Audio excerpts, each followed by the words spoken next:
ഈ ജ്യൂസ് കുടിക്ക്, ക്ഷീണം മാറട്ടെ. എനിക്കതിന് ക്ഷീണമൊന്നുമില്ലല്ലോ. ഒന്നും വേണ്ടായിരുന്നു. ആ സമയത്ത് കാപ്പി കുടിക്കാൻ തന്നെ വരണ്ടായിരുന്നു. നീയാ എന്നെ ഒന്ന് വിളിച്ചത്. പവിയങ്കൾ സ്നേഹത്തോടെ ഇനി കുറച്ച് ഉത്തരവാദിത്തമൊക്കെ വേണമെന്ന് പറഞ്ഞു നിന്നതാ. പെട്ടെന്ന് ആളുടെ സ്വഭാവം അറിയത്. അല്ല, അച്ഛൻ്റെ ഭാഗത്ത് മിസ്റ്റേക്ക് ഉണ്ട്. അച്ഛൻ അങ്കിളിനെ വല്ലാതെ പ്രൊവോക്ക് ചെയ്തു. ഇല്ലില്ല, ഏതെങ്കില് ഫോണിൽ സംസാരിച്ചോണ്ട് നിന്നപ്പോ അങ്ങോട്ട് വഴക്കിന് ചെന്നതാ പവിയങ്കള്. ഞാൻ കണ്ടതല്ലേ. വലിയവർ തമ്മിലുള്ള പ്രശ്നം അങ്ങനെ കണ്ടാൽ മതിയായിരുന്നു. അതിനിടയ്ക്ക് ഇടപെടേണ്ട ഒരു കാര്യമില്ലായിരുന്നു. വെറുതെ കയറി തല്ലുണ്ടാക്കി. അതിന് നിഖിലേട്ട് തല്ലൊന്നും ഉണ്ടാക്കിയില്ലല്ലോ. തല്ലുണ്ടാക്കിയവരെ പിടിച്ചു മാറ്റല്ലേ ചെയ്ത്. പിന്നെ സ്വന്തം അച്ഛനെ കൺമുന്നിൽ വെച്ച് തല്ലാൻ വരുമ്പോ നോക്കി നിൽക്കാൻ പറ്റുമോ? അത്രേ നടന്നിട്ടുള്ളൂ. ബാലൻസ് തെറ്റി കുപ്പിച്ചിലിന്റെ മുകളിൽ വീഴുന്നു ആരെങ്കിലും വിചാരിച്ചു കാണുമോ?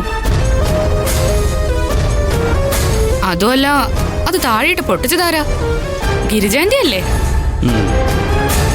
അത് പൊട്ടിക്കിടന്നതുകൊണ്ടല്ലേ കുത്തി കയറിയേ. അതുകൊണ്ടേ നിഖിലേട്ടൻ വിഷമിക്കേണ്ട ഒരു കാര്യവും ഇല്ല. എല്ലാത്തിനും കാരണക്കാരി നീയാ. ഞാനോ? ഞാൻ എന്ത് ചെയ്തു?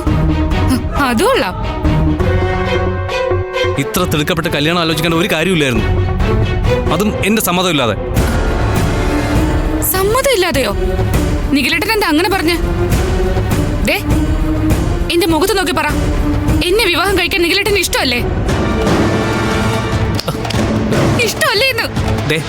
നീ കൈയെടുത്ത ഇനി ഇതിന്റെ പേരിൽ വഴക്കടാൻ ഞാനില്ല. എന്നെ നീ ഒന്ന് വെറുതെ വിടും. കുറച്ച് ദിവസമായിട്ട് ഞാൻ ശ്രദ്ധിക്കുന്നുണ്ട്. നിഖിലേട്ടന് എന്നോട് എന്തോ ഇഷ്ടക്കുറവുണ്ട്. നോക്കിക്കോ, ഇനി ഈ വിവാഹം അങ്ങനെ മാറ്റി വെച്ചാ പിന്നെ ഒരു നിമിഷം പോലും ഞാൻ ജീവിച്ചിരിക്കില്ല. പറഞ്ഞേക്കാം.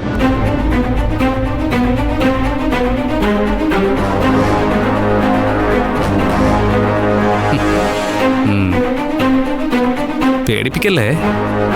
അങ്ങനെ നീ ഒഴിഞ്ഞു പോയാ അത്രയും നല്ലത്.